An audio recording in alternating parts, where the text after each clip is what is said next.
बिस्मिल्लाहिर्रहमानिर्रहीम, अस्सलाम वालेकुम बेटा। स्टूडेंट्स, आज हमारा जो टॉपिक है, जो लास्ट लेक्चर हुआ था उसमें मेरे ख्याल से सिर्फ ओरिएंटेशन करवाई थी मैंने, और ओरिएंटेशन के बाद हमारे पास जो बुनियादी तौर पे फ़िज़िक्स के फंडामेंटल कॉन्सेप्ट्स होते हैं उसको डिस्कस किया था। अच्छा, आज से हम ना प्रॉपर अंदाज में अपनी जो बेसिक चीज़ें होती हैं उनको स्टार्ट करने जा रहे हैं। 4 बातें मैं पहले क्लियर कर दूँ। पॉइंट नंबर 1, अभी मेरे पूरा का पूरा जो बोर्ड भरेगा इसमें सबसे पहले हम किसी भी क्वांटिटी को डिस्कस करेंगे, ठीक है? कि नहीं, आपको पहले पता होना चाहिए कि कंटेंट होगा क्या लेक्चर का। सबसे पहले आपको उस फिजिकल क्वांटिटी को डिस्कस करना होगा कि वो फिजिकल क्वांटिटी होती क्या है। अच्छा, फिजिकल क्वांटिटी क्या होती है? हर वो चीज़ जिसे आप मेजर कर सकते हैं, हर वो चीज़ जिसे आप मेजर कर सकते हैं उसको क्या कहते हैं? आप फिजिकल क्वांटिटी कहते हैं। जैसे मिसाल के तौर पे मास है, लेंथ है, टाइम है, टेम्परेचर है, करंट है, मोमेंटम है, फोर्स है, इंटेंसिटी है, ये सब फिजिकल क्वांटिटीज़ में आ जाती हैं। कुछ इमेजनरी क्वांटिटीज़ भी होती हैं जो फिजिकल नहीं होती हैं। जैसे मिसाल के तौर पे प्यार है। अब प्यार को कोई मेजर नहीं कर सकता। कोई भी बंदा बोले कि मैं आपसे बहुत प्यार करता हूँ, आपने मीटर लगाया, भाई चेक कर लो कितना प्यार करते हो, तो कभी ऐसा नहीं हो सकता कि आप प्यार को मेजर कर लें। नफरत करता हूँ, मैं तुमसे बड़ी नफरत करता हूँ, यार रुक जाओ ज़रा, इस मशीन पर खड़े हो, देखूँ मैं तुम्हारी कितनी नफरत है। अच्छा, इतने किलो की नफरत है, नहीं यार तुम तो अभी कम नफरत करते हो। कोई भी ऐसे ही आप नहीं कर सकते। तो ये इमेजनरी है। दर्द है, यार मुझे दर्द हो रहा है। आज तक दुनिया में कोई ऐसी डिवाइस नहीं बनाई गई कि जिसके जरिए आप दर्द को क्या कर सकें, मेजर कर सकें। तो ये सब इमेजनरी है। यार वो मुझसे हसद करता है, ये सब इमेजनरी क्वांटिटीज़ है। फिजिकल क्या है? मिसाल के तौर पे यार तुम्हारी लंबाई माशाल्लाह उससे तो ज़्यादा है, तो अब ये लंबाई क्या हो सकती है? मेजर हो सकती है। यार तुम्हारा कलर, अब ये सब जो है आपके पास, इंटेंसिटी, तुम्हारी फोर्स, तुम्हारी आवाज़, ये सब आपके पास फिजिकल क्वांटिटीज़ में आ जाती है जिन्हें आप मेजर कर सकते हो। तो सबसे पहले फिजिकल क्वांटिटी के मुतालिक पता होना चाहिए आपको। अच्छा, ख्याल रखिएगा, मैंने लास्ट लेक्चर में बताया था कि एप्टीट्यूड पढ़ते हुए एक चीज़ का ख्याल रखिएगा, एप्टीट्यूड में कोई चैप्टर नहीं होता, कोई चैप्टर नहीं है। टॉपिक और टॉपिक के ऊपर परफेक्ट ग्रिप, ये मैटर करता है। कौन सा चैप्टर चल रहा है कोई पता नहीं होगा। मैं पूरी फिजिक्स पढ़ाते हुए मेरा कोई ताल्लुक ही नहीं होगा चैप्टर से, मेरा ताल्लुक होगा फिजिक्स से। फिजिक्स का टॉपिक उठाया, उसका कॉन्सेप्ट बना, ठीक है? तो पहला पॉइंट, फिजिकल क्वांटिटी क्या है।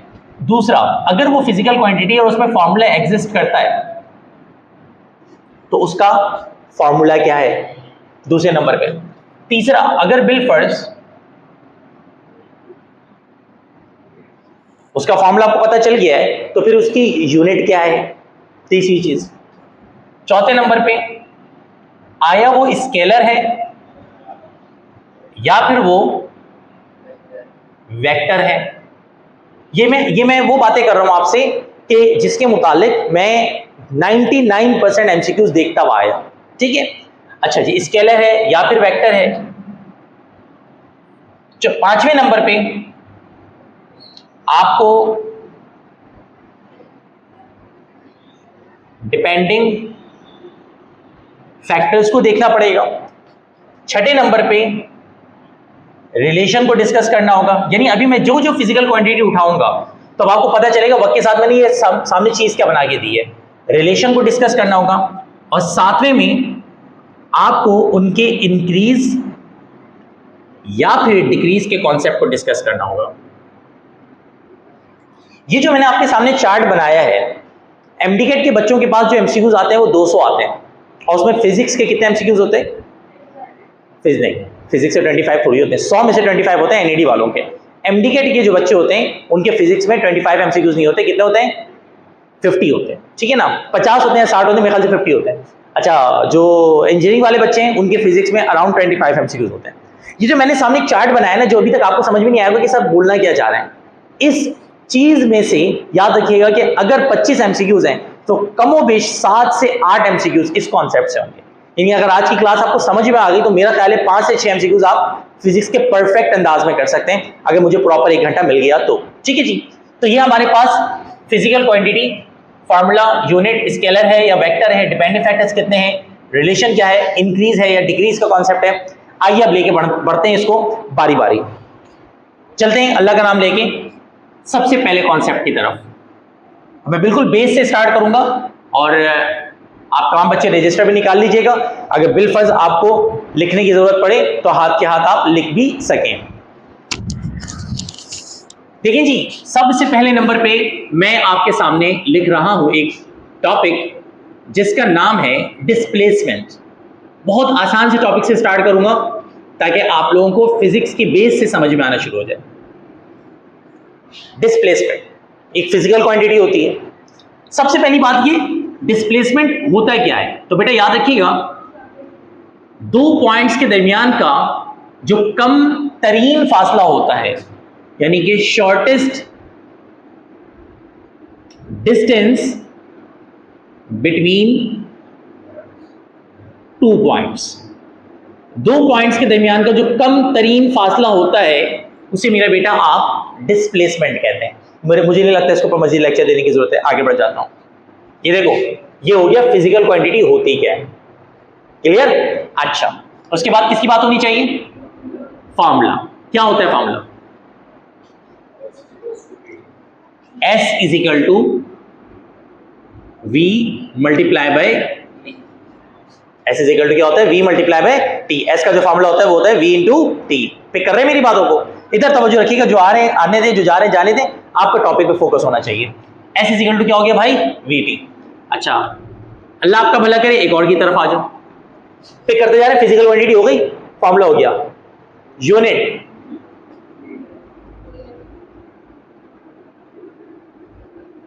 फुट भी यूनिट है। एफपीएस में तीन सिस्टम्स होते हैं, याद रखिएगा। एक होता है एफपीएस, एक होता है एमकेएस। एमकेएस सिस्टम इंटरनेशनल जैसा ही होता है। एमकेएस एक होता है सीजीएस, ठीक है? तो एफपीएस में इसकी यूनिट क्या होगी? फुट। सीजीएस में होगी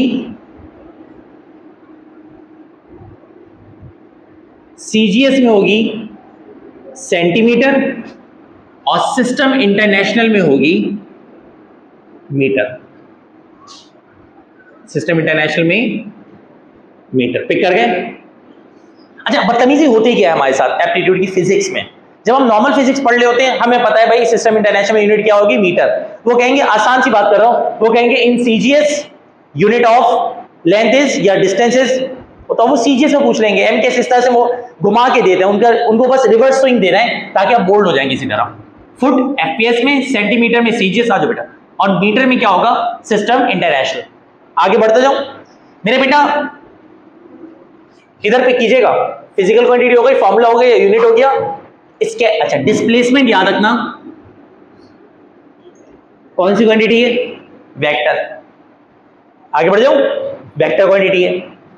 अब एक चीज याद रखिएगा, ये मैंने लास्ट क्लास में बताई थी, लेकिन दो तीन बच्चे मौजूद नहीं थे लास्ट क्लास में। तो लास्ट क्लास में जो बात हुई थी ना, मैंने एक चीज बताई थी। मैंने कहा था कि जो डिपेंडिंग फैक्टर होता है ना, वो किस पे डिपेंड करता है? फॉर्मूले पे। जो फॉर्मूला होगा वही डिपेंडिंग फैक्टर होगा, जो फॉर्मूला होगा वही क्या होगा? Depending factor. S is equal to VT। इसका मतलब डिस्प्लेसमेंट के कितने फैक्टर्स हो गए? दो। कौन? वेलोसिटी और टाइम।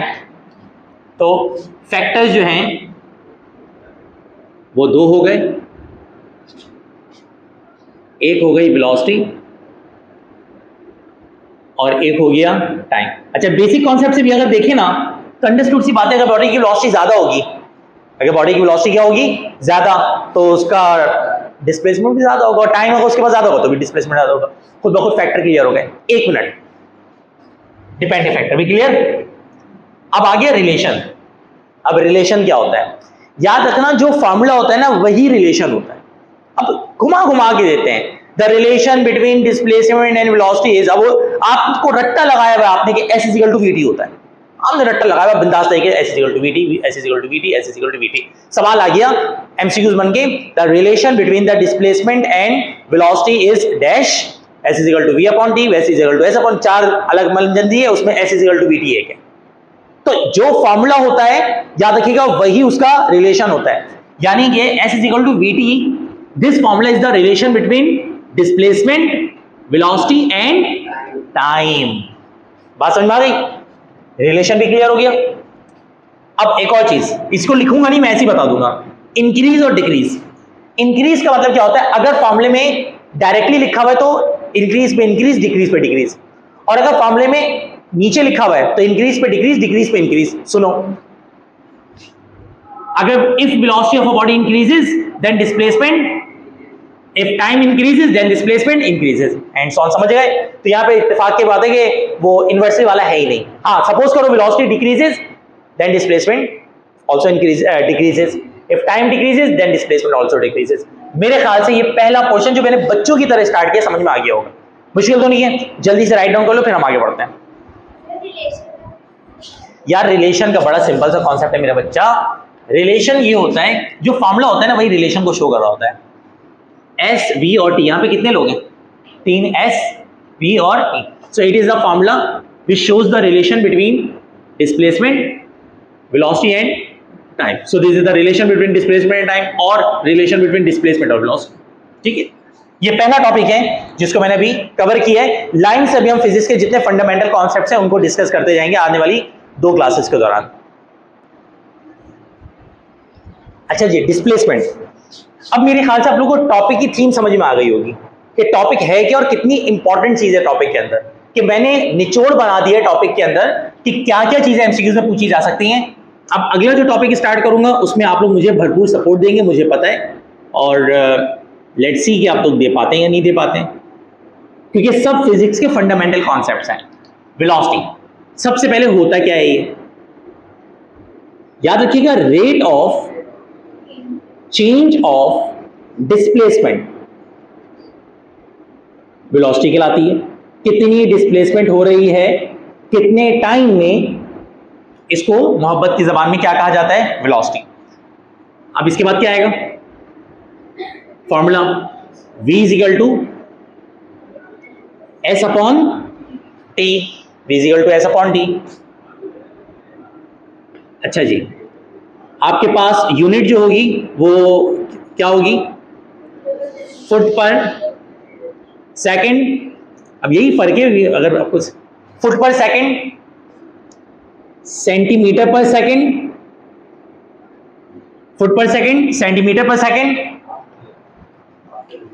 अच्छा, फुट पर सेकंड, सेंटीमीटर पर सेकंड और मीटर पर सेकंड पिक करते जा रहे हैं। अच्छा जी, चौथे नंबर पे अल्लाह आपका भला करे, फुट पर सेकंड, सेंटीमीटर पर सेकंड, मीटर पर सेकंड। अब क्या होगा? स्केलर और वेक्टर। हाँ भाई, क्या होगा? वेक्टर। ठीक है, डिपेंडिंग फैक्टर बताओ वेलोसिटी के कितने होंगे? 2। लेकिन अब फर्क आएगा थोड़ा सा, वेलोसिटी डिस्प्लेसमेंट की क्या होगी? पागल हो गए हो क्या? वेलोसिटी डिस्प्लेसमेंट की क्या होगी? डायरेक्टली होगी। वेलोसिटी डिस्प्लेसमेंट की क्या होगी? और टाइम की क्या होगी? पिक कर रहे हैं मेरी बातों को? अच्छा, ये हो गया depending factor. Relation, this is the relation between velocity and displacement और वेलोसिटी एंड टाइम। पिक कर गए?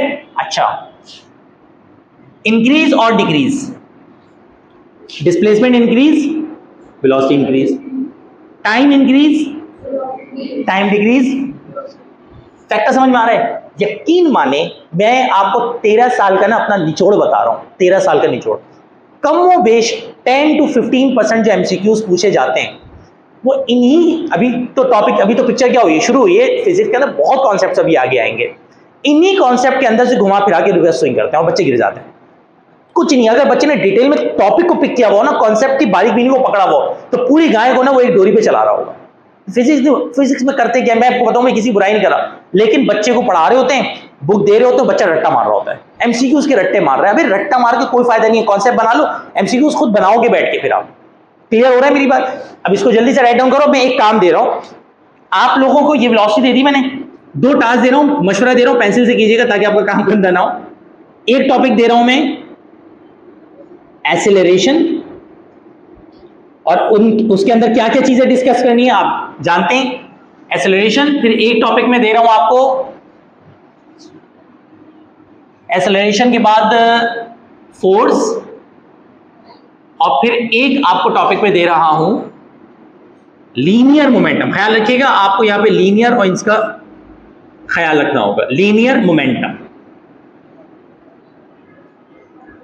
ये 3 टॉपिक्स मैं आपको देके जा रहा हूं। जितने आप लोगों के पास बेसिक कॉन्सेप्ट हैं उनको यूज करें, बनाएं, मैं वापस आऊंगा तो डिस्कस करूंगा जी। बेटा वेलोसिटी डिस्प्लेसमेंट अगर बढ़ता है तो इसका मतलब वेलोसिटी बढ़ेगी, ज़्यादा वेलोसिटी होगी तो ही ज़्यादा डिस्प्लेसमेंट हो पाएगा।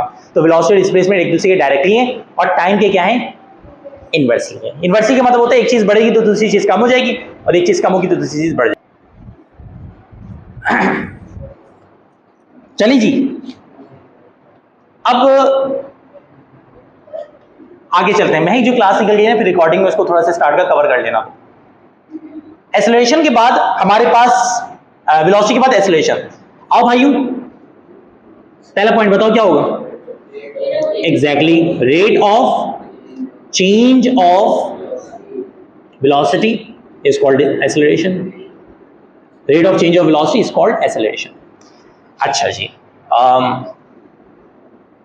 एक्सेलरेशन का formula delta we upon T. Delta we upon T का मतलब rate of change of velocity बनेगा। यूनिट बनेगी फुट पर सेकंड स्क्वायर। अच्छा, फुट पर सेकंड स्क्वायर कौन से सिस्टम में, एफपीएस में, वेरी गुड। सेंटीमीटर पर सेकंड स्क्वायर सीजीएस में, और क्या कहते हैं सिस्टम इंटरनेशनल में मीटर पर सेकंड स्क्वायर। अच्छा, अब बाकी चीजें हम खुद ही लपेट लेते हैं, स्केलर और वेक्टर। हाँ भाई, क्या है ये, वेक्टर, वेरी गुड। क्वांटिटी कौन सी है, वेक्टर। आगे चलते हैं, डिपेंडिंग फैक्टर कितने, बोलो भाई, 2। चेंज ऑफ वेलोसिटी पे डिपेंड करेगा और टाइम पे डिपेंड करेगा। रिलेशन ये है एक्सेलरेशन और वेलोसिटी के दरमियान। इंक्रीज और डिक्रीज का कॉन्सेप्ट भी क्लियर हो गया होगा, मुश्किल तो नहीं है, राइट डाउन कर लीजिए। इसके बाद हम चलेंगे फोर्स पे।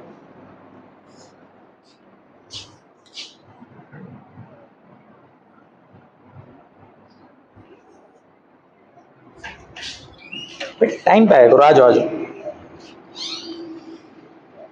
नीचे देख के।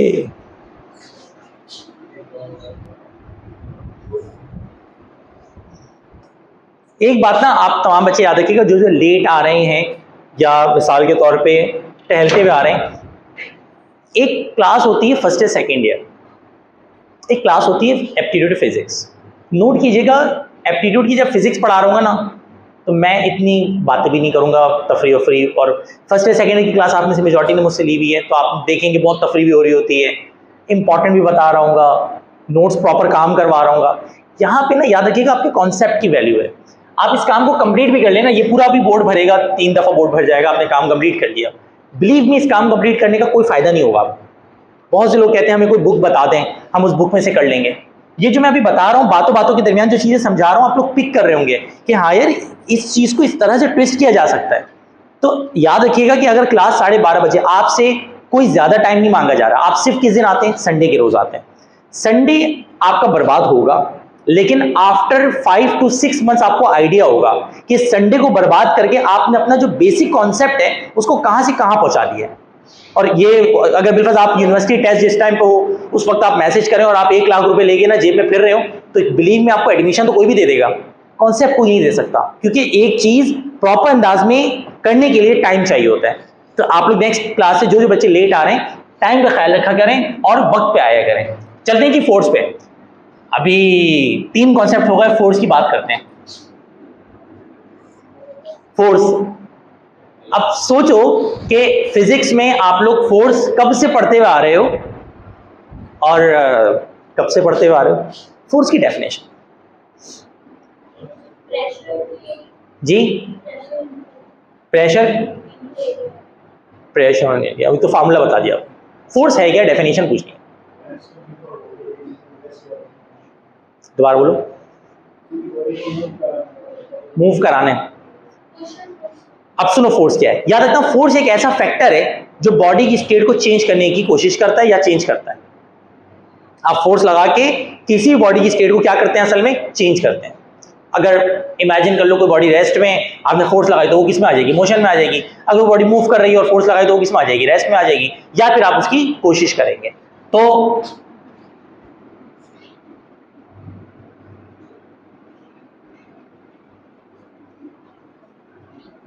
ये एक एजेंट है which changes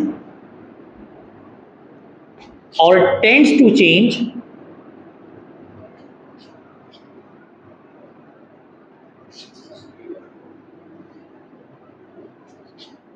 state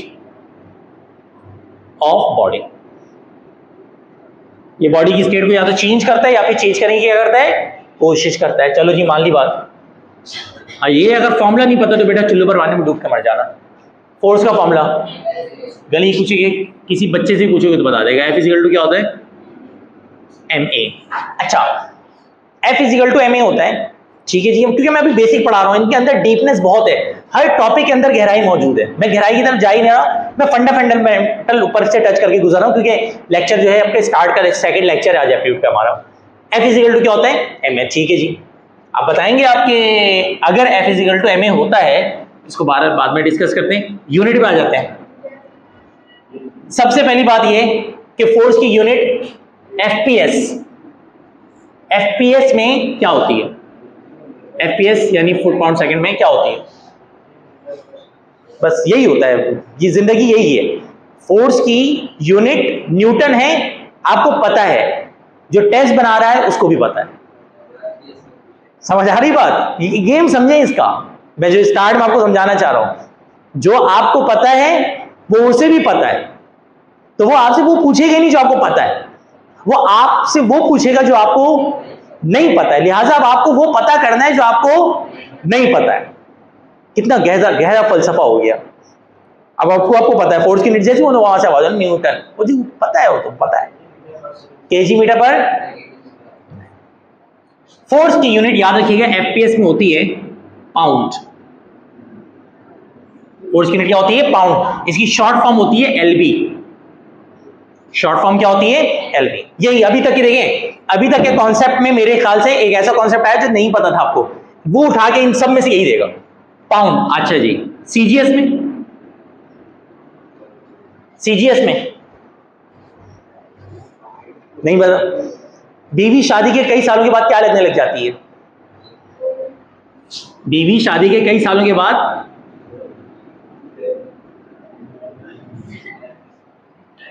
FPS की यूनिट CGS में क्या है, डाइन।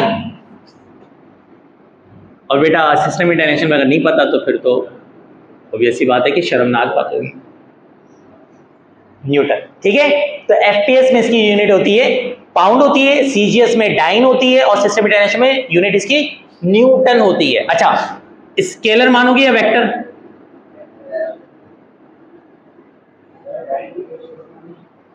D। डाइन की शॉर्ट फॉर्म कैपिटल D है, लेकिन नॉर्मल तो इसको पूरा डाइन ही लिखा जाता है, क्योंकि डायोप्टर भी कैपिटल D से रिप्रेजेंट करते हैं तो कंफ्यूजन होती है, तो डाइन ही लिखा जाता है इसको। वेक्टर है भाई।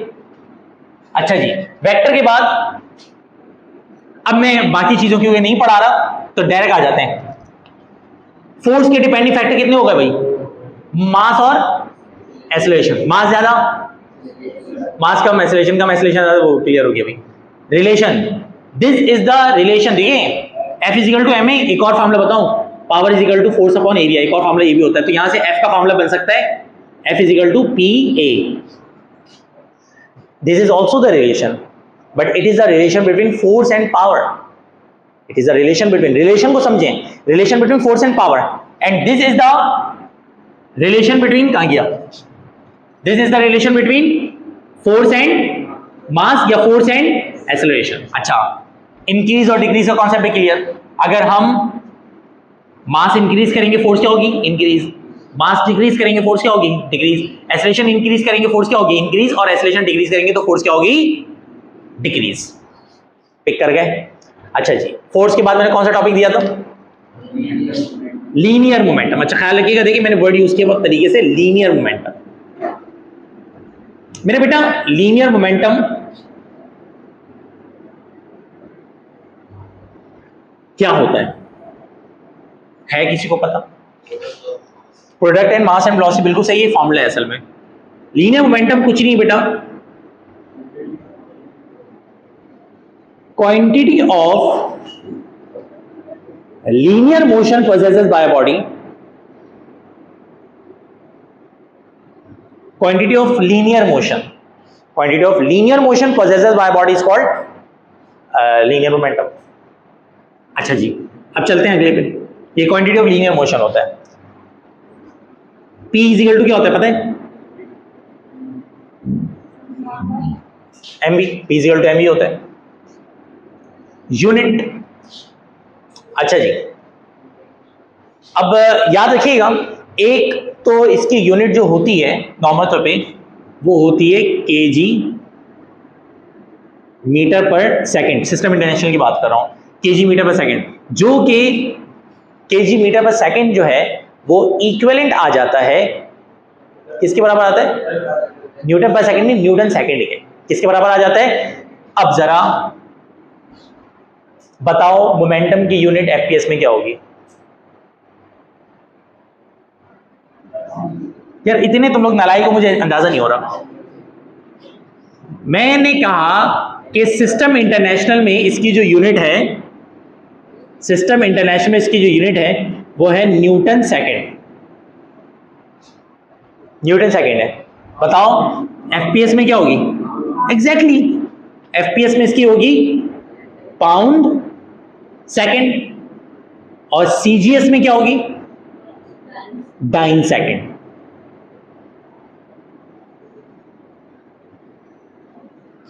पिक कर गए? तो यूनिट बन कैसे रही है? अगर एक की यूनिट याद है दूसरी की यूनिट याद नहीं आ रही तो उसको कंपेयर करके बना कैसे सकते हैं, वो भी आप पिक कर रहे हैं। मुश्किल तो नहीं है ये। तो ये आपके पास पर सेकंड नहीं होगा। देखो इसको मैं साइड वर्क में समझा दे रहा हूं। देखो होती यूनिट क्या है? केजी मीटर पर सेकंड ये यूनिट होती है। हम क्या करते हैं, इसको इसके सेकंड से मल्टीप्लाई भी कर देते हैं और क्या कर देते हैं? डिवाइड भी कर देते हैं। डिवाइड भी कर दिया और मल्टीप्लाई भी कर दिया। तो अगले स्टेप में सेकंड सेकंड से मिलके बन जाता है केजी मीटर सेकंड एक साथ, और सेकंड इंटू सेकंड क्या बन जाता है? Second square. अच्छा याद रखना, F इजिकल टू होता है M A. F is equal to M ए।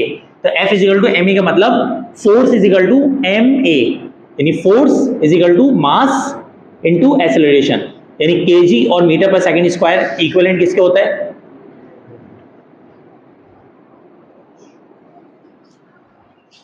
समझ आएगा भाई? तो केजी मीटर पर सेकंड की स्क्वायर की जगह आ गया न्यूटन, और सेकंड की जगह सेकंड, तो न्यूटन सेकंड बन गया, एंड दैट्स इट।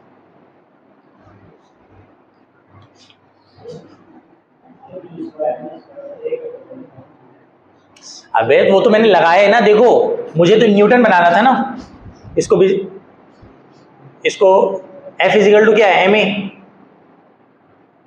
तो F इजिकल टू अगर एम ए है तो न्यूटन इजिकल टू क्या हो जाएगा?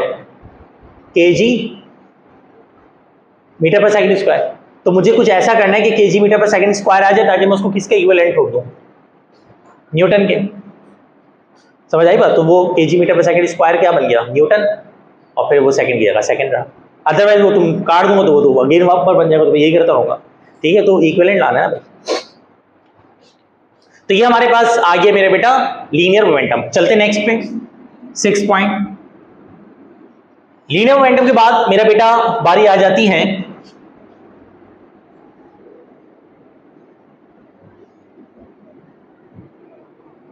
वर्क। क्या लगेगा? कोई भी चीज समझने के लिए, पढ़ने के लिए उसकी बेस होना आपके पास जरूरी है। तो अभी मैं आप लोगों की वो बेस बना रहा हूं कि जिसको आप समझेंगे कि बिल्कुल बच्चों के लेवल पे जाके सर समझा रहे हैं। मेरे ख्याल से लीनियर मोमेंटम क्लियर हो गया बेटा। वर्क, अच्छा लीनियर मोमेंटम में इन चीजों को डिस्कस किया भाई। डिपेंडिंग फैक्टर कितने होंगे? एक और चीज डिस्कस करनी चाहिए थी, क्वांटिटी कौन सी है? वेक्टर। ऊपर भी डिस्कस कर लिया था, वेक्टर है। डिपेंडिंग फैक्टर मोमेंटम के कितने हो रहे हैं? 2। कौन कौन? मास और वेलोसिटी। आगे से उसको डिस्कस ही नहीं करूंगा, खुद ही समझ जाएगा। और रिलेशन ये है किस किस के दरमियान? लीनियर मोमेंटम और मास के दरमियान, या फिर लीनियर मोमेंटम और वेलोसिटी के दरमियान। इंक्रीज और डिक्रीज का फैक्टर भी समझ में आ गया होगा। ऐसा ही है। महक बताओ, मास को अगर हम इंक्रीज करेंगे तो मोमेंटम क्या होगा? इंक्रीज होगा, और अगर डिक्रीज करेंगे तो डिक्रीज होगा। तो ये आसान सा फैक्टर है, मुझे नहीं लगता आपको इसके ऊपर तवज्जो देने की जरूरत है। अब आ जाओ वर्क में। वर्क क्या है भाई?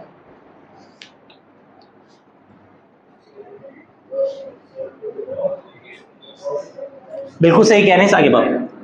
अगर बिलफर्ज हम बॉडी के ऊपर फोर्स अप्लाई करें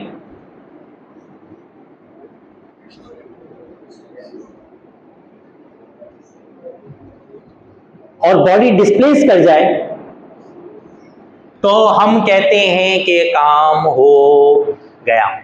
ठीक है जी।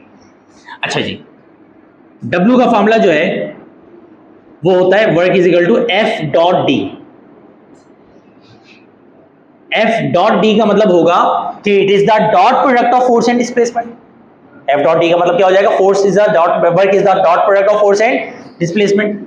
अगले स्टेप में ये बन जाएगा F डी कॉस थीटा। अब यहां पे बहुत इंपॉर्टेंट कॉन्सेप्ट आ गया है, टॉपिक के अंदर ही टॉपिक है, बहुत गहरा और बहुत इंपॉर्टेंट, लेकिन मैं हाथ के हाथ इसको लपेट दे रहा हूं।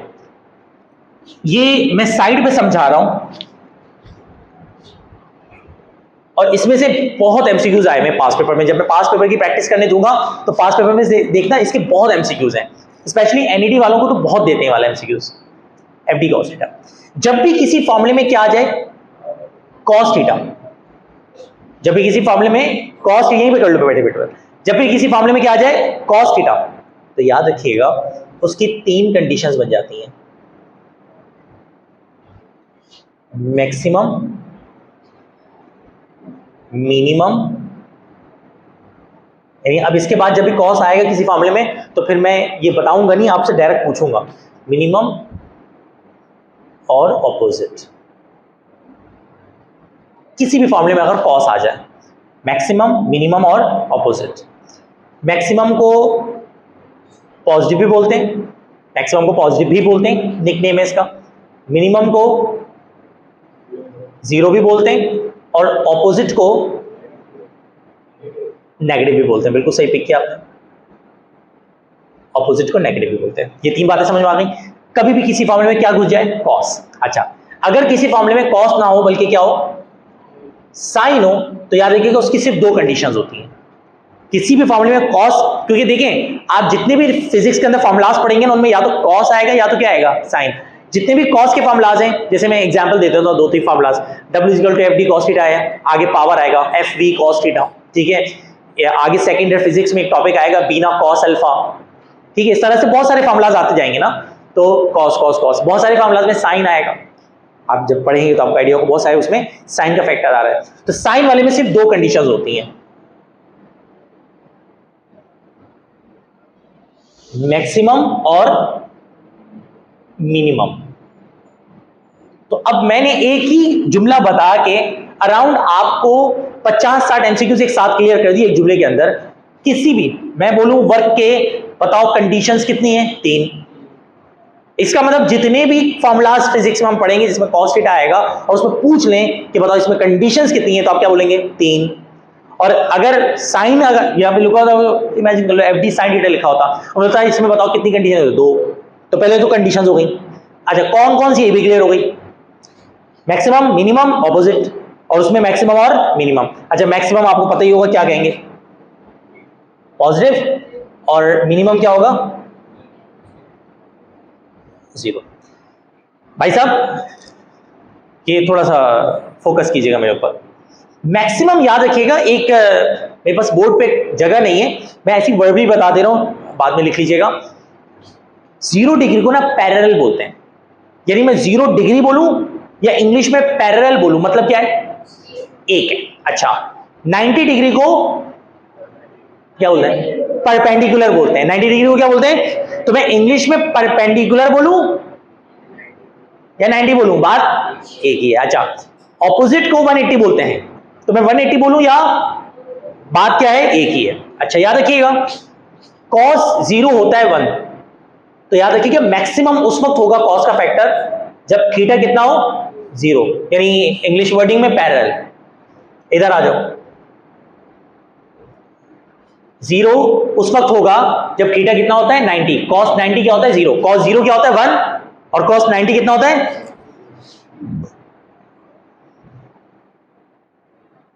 तो cos 90 क्या होगा, क्लियर है यहां तक। अच्छा, इधर आ जाओ, ऑपोजिट यानी कि नेगेटिव उस वक्त होगा जब थीटा क्या होगा 180। थीटा क्या होगा 180, तो मेरा बेटा अगर बिलफर्ज जो है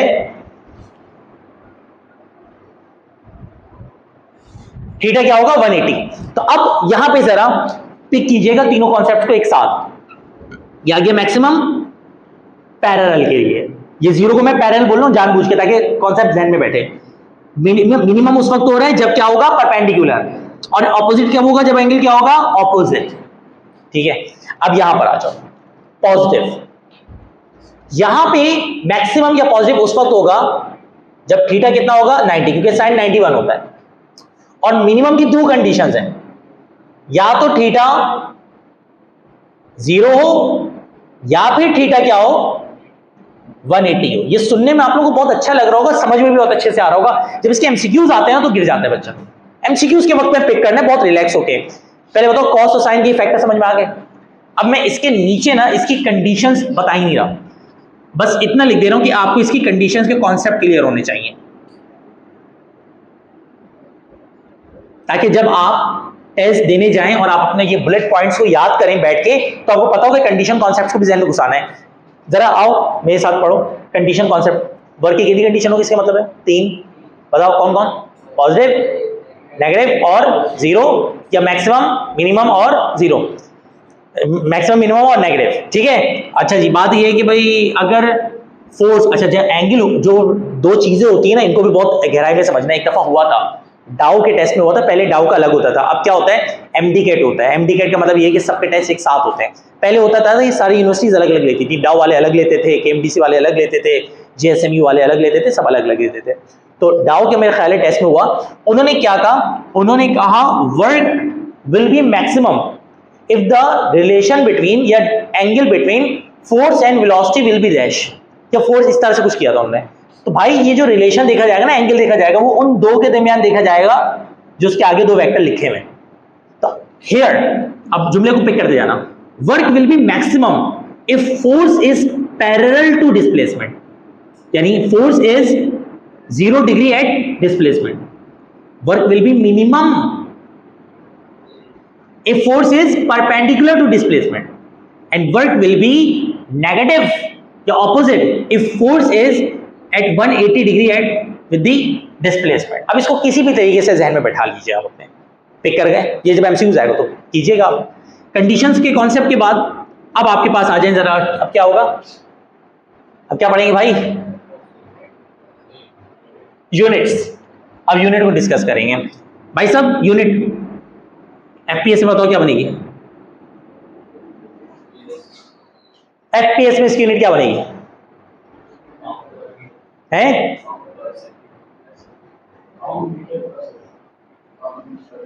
साकिब तुम सही बोलते बोलते गलत बोल जाते हो। पाउंड इंटू, ये देखो ना, ये पाउंड तो सही बोल लो, मीटर फिर यहां पे कहां से आ जा रहा है। अब देखो यहां पे ना दो कॉन्सेप्ट, ये इस कॉन्सेप्ट के अंदर दो कॉन्सेप्ट यूज हो रहे हैं। इस कॉन्सेप्ट को समझने के लिए आपको इस कॉन्सेप्ट और इस कॉन्सेप्ट पे उबूर होना चाहिए। देखिए हर टॉपिक एक दूसरे से कनेक्टेड है, इसी वजह से अलिफ से स्टार्ट किया मैंने, अलिफ से स्टार्ट इसी वजह से किया ताकि अलिफ से क्लियर हो सारी चीजें। भाईजान इसकी यूनिट होगी पाउंड इनटू फुट, यही है पाउंड इनटू फुट, क्योंकि देखो ना एफ डी है, तो एफ पाउंड और डी फुट। अच्छा ये हो गया एफपीएस। अब सीजीएस तो खुद बना लोगे तुम लोग, सीजीएस हो तो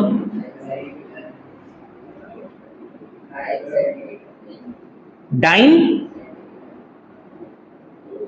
इंटू सेंटीमीटर। अच्छा डाइन इंटू सेंटीमीटर इक्विवेलेंट होता है, वो मैं भी बताता हूं आपको। और इसके बाद डाइन इंटू सेंटीमीटर हो गया, एलबी फुट हो गया, और सिस्टम इंटरनेशनल में तो पता ही होगा आप लोगों को क्या होता है, जूल। जूल जो के बराबर होता है न्यूटन मीटर के। जूल किसके बराबर होता है, न्यूटन मीटर के। अब एक मिनट, डिपेंडेंट फैक्टर भी समझ में आ गया, रिलेशन भी समझ में आ गया, इनकी डिग्री से कॉन्सेप्ट भी समझ में आ गया। क्लियर है यहां तक? जल्दी से राइट डाउन कीजिए, फिर हम नेक्स्ट टॉपिक की तरफ जाते हैं। बिल्कुल स्लोली स्लोली मूव करेंगे हम, कोई जल्दबाजी नहीं करनी, कोई जल्दी नहीं करनी है। अच्छा जी, एक चीज देख लिया, ये याद रखिएगा, जो सीजीएस है ना, इसमें वर्क या अच्छा वर्क और एनर्जी ना एक ही कॉन्सेप्ट होता है। जो मैंने आपको वर्क के लिए बता रहा हूं ना, वो एनर्जी के लिए भी अप्लाई कर सकते हैं आप, यूनिट्स वगैरह। ये जो डाइन इंटू सेंटीमीटर है, याद रखिएगा सीजीएस में ये बराबर होता है अर्ज के, ठीक है। अर्ज, मैं आपसे अर्ज करना चाहता हूं, अगर इंडिया में शायरी होगी तो हमारे पाकिस्तान में क्या बोलेंगे, अर्ज किया है। और इंडियन अगर गौतम गंभीर बोलेगा तो क्या बोलेगा, अर्ज किया है, ठीक है। तो अर्ज इसकी क्या होती है, यूनिट होती है वर्ड की।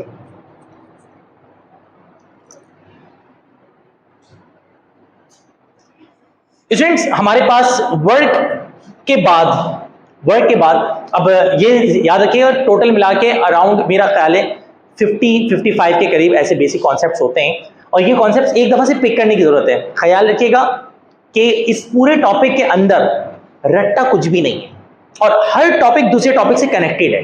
जैसे जैसे भी आगे टॉपिक्स आते जाएंगे ना, आपको पीछे के टॉपिक की अफादियत समझ में आना शुरू हो जाएगी। फिर मैं अगर ये बेसिक्स आपने क्लियर कर ली अपनी, यानी बेसिक कॉन्सेप्ट, अगर ये जो 50-60 नॉर्मल तो बच्चे पूछते हैं कि यार एप्टीट्यूड फिजिक्स में क्या पढ़ना, क्या होता है, हमें कुछ नहीं पढ़ना होता भाई, यही पढ़ना होता है। कोई रट्टा नहीं है, कोई आपको नोट्स की जरूरत नहीं है, कोई आपको एमसीक्यूज रट्टा मारने की जरूरत नहीं है। सिर्फ और सिर्फ पहले ये आपके मेरे कम स्टार्ट के जो 10-15 लेक्चर्स होंगे ना, वो इस तरह के बड़े इंपॉर्टेंट लेक्चर्स होंगे। फिर उसके बाद मैं चला जाऊंगा पास पेपर्स और इंपॉर्टेंट चीजों की तरफ, लेकिन ये बेसिक्स पे होंगे। आपने अपनी बेसिक पहले ग्राउंड बना लिया। अब जो ग्राउंड बना लिया ना, यानी अभी मैं आपको बल्ला पकड़ना सिखा रहा हूं, बॉल को फेस करना सिखा रहा हूं, ताकि आप हारिस रऊफ ना बने कि आए और बट्टा बस मारें और हर बॉल पे चौका पड़ता रहे। बल्कि कल तो उसने 2-3 चौके ऐसे पड़वाए कि मारने की जरूरत ना पड़ी, वो ऐसी पीछे से गेंद निकल गई।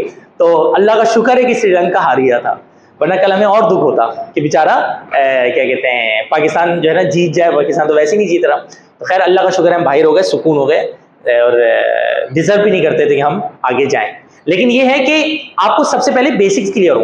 अच्छा, ये जब बेसिक क्लियर हो जाएगी ना, उसके बाद आपका काम होगा पास पेपर को सॉल्व करना, बुक को सॉल्व करना। मैं लास्ट क्लास में बुक बताई थी ना कि डोगर ले लो, ये वाली बुक ले लो, वाली बुक्स ले लो, आप ले लो। उसके बाद बुक, आप बुक लेने के बाद, जो बच्चे मिसाल के तौर पे सपोज करो ऐसे कर रहे हैं, भाई आप ले लें बुक, और बुक लेने के बाद अब आप एमसीक्यू सॉल्व करना शुरू करें। आपको मैं पूरे हर सब्जेक्ट के टारगेट बता रहा हूं। मैं तो फिजिक्स का हूं, जाहिर सी बात है, और मैं हर चीज को गाइड तुम लोगों को कर रहा हूँ, जाहिर सी बात है, मैं मैनेज करता हूँ सारी चीजों को। लेकिन मैं बाकी सब्जेक्ट के लिए भी बता रहा हूं कि आपने पढ़ना कैसे है। आपने पढ़ना है ये सेकेंड ईयर फर्स्ट ईयर पढ़ने का नाम एप्टीट्यूड नहीं है कि आपको फर्स्ट ईयर सेकेंड ईयर पढ़ा रहे हैं टीचर, अब बेटा चैप्टर नंबर आज हम 11 डिस्कस करेंगे, इसके अंदर ये टॉपिक होंगे और इसको पढ़ा दिया। ये एप्टीट्यूड नहीं है। एप्टीट्यूड में आपको हर हर पॉइंट को समझना है, point clear, point clear, point clear. अब आपको लगता है कि मैं बन गया बाप, जैसे बाबर आजम को लगता था कि मैं क्या बन गया हूं, मैं असल में हर्ट बहुत हो ना, मैं बड़ा टूटा हुआ हूं, ठीक है ना, अंदर से दिल बर्दाश्त हूं, तो हर बात पे मेरे वो सब चीजें आ जाती हैं ना, क्योंकि बड़ी मोटिवेट उसके साथ में इमोशंस के साथ क्रिकेट देखते हैं बेचारे, लवर्स हैं। तो खैर, तो अब जैसे हो गया भाई, मैं हो गया बाप। अब बाप बनने के बाद उसने कहा मैं बाप हूं, कचरा खेलेगा, हटो, कह दिया कचरा खेलेगा तो खेलेगा, नवाज तू मेरा हीरो है, तू ही खेलेगा, ठीक है, इमाद को छोड़ दो, इसको छोड़ दो, आमिर को छोड़ दो, हफीज कह रहा है उसको ले लो, बोल रहा है हफीज भाई तुम बच्चे हो, तुम्हारी औकात क्या है। Hafeez is a professor, Danish you are Babar Azam, ठीक है ना। अब अगर बिल्कुल आप लोग कहो क्या भाई दानिश यही औकात क्या है, हट, कह दिया, ऐसे तबाही मचाएगा आपका भाई जाके एप्टीट्यूड में। तो फिर जितने चौड़े में जाते हैं उतने चौले में आ जाते हैं, ठीक है ना। तो होता है क्या है कि जितने चौड़े में गए, क्योंकि असल में एप्टीट्यूड एग्जाम हुआ, अब ना हुआ ये, प्रैक्टिस तो पहले से थी। सोशल मीडिया पे ऐसे हाइप बनी हुई थी कि शाहीन तो कर देगा पागल, और हमारे 3 pacers, world best pacers, combo 3, trio चलता था, ट्रायो, और हम नीचे लाइक कर रहे थे और कैसे शाहीन ऐसे करके है, उसके पीछे हारिस है, और उधर से और वर्ल्ड बेस्ट कॉम्बो ऐसे करके, कौन टेढ़ा होके खड़ा हुआ था अपना, शादाब। अब जब वर्ल्ड कप में आए तो ऐसे मारा हाथ पकड़ के, एक हाथ से इधर उधर, तो हमने कहा यार ये तो क्या था, ये हुआ क्या है। गलती ना सिर्फ प्लेयर्स की है, गलती कोच की भी है। तो आपके साथ भी जब सलूक होगा ना वर्ल्ड कप के मैदान में, वर्ल्ड कप का मैदान आपके लिए कौन सा होगा, जब आप क्या देने जाओगे, टेस्ट देने जाओगे, वो आपका वर्ल्ड कप होगा। तो इस वर्ल्ड कप की जो अभी की गलतियां हैं, अभी की बेवकूफियां हैं, उसका इंपैक्ट हरगिज याद रखिएगा आज के वर्ल्ड कप से नहीं है।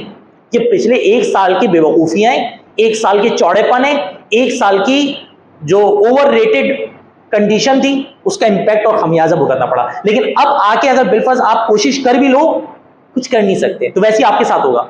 आपका वर्ल्ड कप का जब मैदान सजने के करीब आ जाएगा और वर्ल्ड कप का मैदान अगर सज जाएगा, तो उसके बाद आप या तो चौड़े में रहोगे या तो आप अपनी टेक्निक्स के ऊपर काम करोगे। अब जो प्लेयर्स अपनी टेक्निक्स के ऊपर काम करके आए थे, जो टीमें प्रॉपर वर्कआउट करके आई थी, आज उनको कोई टेंशन ही नहीं है। सेमीफाइनल में पूरी दुनिया उनकी तारीफ कर रही है। अब आपको डिपेंड करना है कि आपने बनना क्या है। आपने इंडिया बनना है, इंडिया मतलब क्रिकेट के मैदान के हिसाब से बात कर रहा हूं, इंडिया बनना है, ऑस्ट्रेलिया बनना है या साउथ अफ्रीका बनना है। अच्छा, आप ना न्यूजीलैंड ही बन सकते हो। ये बहुत तरीके से समझा रहा हूं, बड़ा मजेदार चीज। न्यूजीलैंड ही बनता है। न्यूजीलैंड का क्या है, अप डाउन, तहज्जुद का वक्त आ गया। क्योंकि आप में से कुछ बच्चे ऐसे होंगे जो फर्स्ट अटेम्प्ट में क्लियर करेंगे, उनको पता है मेरा मेरिट लिस्ट में नाम आ गया, बात खत्म। वो होंगे ऑस्ट्रेलिया, इंडिया और साउथ अफ्रीका। कुछ बच्चे ऐसे होंगे जो कि फंस जाएंगे मेरिट लिस्ट में और वो अप डाउन में होंगे, दुआएं कर रहे होंगे रात में जाग जाके, या अल्लाह टेस्ट हो गया, ये हो गया, लेकिन अभी कुछ पता नहीं है क्या होगा, या अल्लाह नाम आ जाए मेरिट लिस्ट में, या अल्लाह नाम आ जाए मेरिट लिस्ट में। वो होंगे न्यूजीलैंड और उसके साथ होगा अफगानिस्तान। में पाकिस्तान को मिलाना ही नहीं चाहता, ठीक है ना। उसके साथ होगा अफगानिस्तान, कि अफगानिस्तान ना आ जाए, ठीक है। ये चल रहा होगा और फिर हो सकता है उनका नसीब न्यूजीलैंड वाला हो जाए और ये भी हो सकता है उनका नसीब अफगानिस्तान वाला हो जाए, ठीक है, या पाकिस्तान वाला हो जाए। अब वो डिपेंड आप पे करेगा। तो ये वक्त है आपके पास अपनी टेक्निक्स पे काम करने का। और टेक्निक्स याद रखिएगा ग्राउंड लेवल से सीखी जाती है। आपकी ग्राउंड है, बेस है। एक एक चीज को क्लियर किया, अब आपके पास पहले आपने टॉपिक पढ़ लिया, अब आपको लगता है अब मैं बन गया हूं अब्बू। अब मैं क्या बन गया अब्बू, मैं बाप हूं फिजिक्स का, हम ही बाप हैं, ठीक है। अब अपने को चाहिए फुल इज्जत, ठीक है। उसके बाद आप ले लो पास पेपर्स, उसके बाद ले लो आप बुक, जो मैंने बुक्स बताई हैं। अब अकॉर्डिंग टू सर दानिश तो हमारी बेस बना दी है ना। मैं सर दानिश इस वजह से वर्ड यूज कर रहा हूं, बाकी टीचर के लिए भी यही है कि भाई सर दानिश ने तो हमारी बेस बना दी है। According to teacher topic complete, done है, उठा ली बुक। अगर बिलफर्ज आपका कॉन्सेप्ट टीचर ने वाकई में सही बना दिया है, तो फिर तो भैया कोई सी भी बुक उठाओ, उसके एमसीक्यूज आपको क्या होने चाहिए, समझ रहे हो, आने चाहिए। आपने उठाया, आपने कहा पास पेपर निकालो, एनईटी के गए शॉप पे, यार एनईटी के पास पेपर की बुक दे देना, मिसाल के तौर पे ले लिया आपने, उसके अंदर 50 ईयर या 10 ईयर मौजूद है, आपने 10 ईयर सॉल्व करना कि टेक इसमें ये आंसर की इसमें देगा, गलत है। जो गलतियां हैं, जहां पे कमजोरियां, अब आप उठा के लेके आए सर दानिश के पास कि सर आपके दिए हुए कॉन्सेप्ट के अकॉर्डिंग इन 50 में से हमने 40 एमसीक्यूज तो कर लिए, लेकिन सर ये देखिए 10 एमसीक्यूज अभी भी नहीं हो पा रहे। अब टीचर का काम होगा बैठ के कि ये 10 एमसीक्यूज बेटा देखो, इसका ये हुआ है, इसका ये आंसर ये है, इसका ये आंसर यूं है, और इसका आंसर यूं हो गया है और ये हो गया, करके वो क्लियर हो गया। अब अगर बिलफर्ज आपने परफेक्शन हासिल कर ली, मैं 3-4 बुक्स बताऊंगा ज्यादा, यहाँ पे भी इंशाल्लाह आप लोगों को ग्रुप स्टडी का मौका दे दूंगा कि आप बैठें आराम से, बैठ के मिल बांट के। अभी तो आप लोग के ग्रुप में कम स्टूडेंट्स हैं, जाहिर सी बात है, लेकिन देखते देखते पूरी क्लास फुल हो जानी है। यहाँ पे तरीकेकार आप लोगों का यही होगा कि आप लोगों को मैं अलग से ग्रुप स्टडी का टाइम दूंगा कि आप लोग बैठ जाएं, तमाम बॉयज तमाम गर्ल्स, ये हर जगह होता है। मैं गुलशन में जब करवा रहा होता हूँ तो भी यही तरीकेकार होता है। ऑनलाइन वाले बच्चे जो हैं उनको थोड़ा सा ये होता है कि घर पे करें, अगर आ सकते हैं कैंपस आ जाएं, गुलशन आना चाहे, जौहर आना चाहे, दोनों जगह का ऑप्शन होगा। लेकिन आप आए, प्रॉपर अंदाज में पढ़ाई करें और फिर उसके बाद एक दूसरे की सपोर्ट बने, एक दूसरे की सपोर्ट बने। भाई ये कैसे आ गया, वो कैसे आ गया। 1.5 घंटे 2 घंटे सिर्फ और सिर्फ सेल्फ स्टडी कर रहे होंगे आप। बुक्स आपको दे दी जाएंगी, मटेरियल आपको दे दिया जाएगा, उसके बाद आप बैठ के प्रैक्टिस करते रहें, कमजोरियों के ऊपर वर्कआउट करते रहें, और फिर उसके बाद एडिशनल टीचर आपके पास मौजूद होगा कि जनाब अली जहां पे भी प्रॉब्लम है, आपने टीचर को बुलाया, पूछा कि सर ये वाला कॉन्सेप्ट हमें समझ में नहीं आ रहा, फौरन से क्लियर करें। अब जब आप परफेक्ट बन के जाओगे ना, मुझे नहीं लगता कि टेस्ट में आप सफर करोगे। लेकिन अगर बिलफर्ज आपने अपने आप को समझा बाबर आजम मतलब चौड़ा, तो चौड़े के साथ वही होता है कि जो हो रहा है कि जैसी पाकिस्तान आएगा तो नजरें झुका के उसने रिजाइन कर देना है। जबकि मेरे हिसाब से बाबर आजम पढ़ाई में बहुत अच्छा है। बात समझिएगा। जाते जाते वीडियो के एंड में, आपकी क्लास के एंड में बड़ा प्यारा जुमला कह रहा हूं, बाबर आजम प्लेयर अच्छा है, सिर्फ उसको उसके चौड़ेपन ने नुकसान पहुंचाया। तो वैसे आप पढ़ाई में बड़े अच्छे हो, आपको अगर कोई चीज नुकसान पहुंचा सकती है तो वो आपका ओवर कॉन्फिडेंस है। ओवर कॉन्फिडेंस नहीं होना है, बहुत बारीक बीनी से पढ़ना है एक कॉन्सेप्ट को। आज बहरहाल हम यहां तक पहुंचे, इंशाल्लाह नेक्स्ट क्लास में इसी को कंटिन्यू करूंगा, कोशिश करूंगा इसकी बुक भी दे दूं ताकि इतना ज्यादा लिखना ना पड़े आप लोगों को। कल मिलते हैं। अब आप लोगों की जो केमिस्ट्री की क्लास है और कंप्यूटर की क्लासेस है वो स्टार्ट होंगी इंशाल्लाह। कल मुलाकात करते हैं। अल्लाह हाफिज।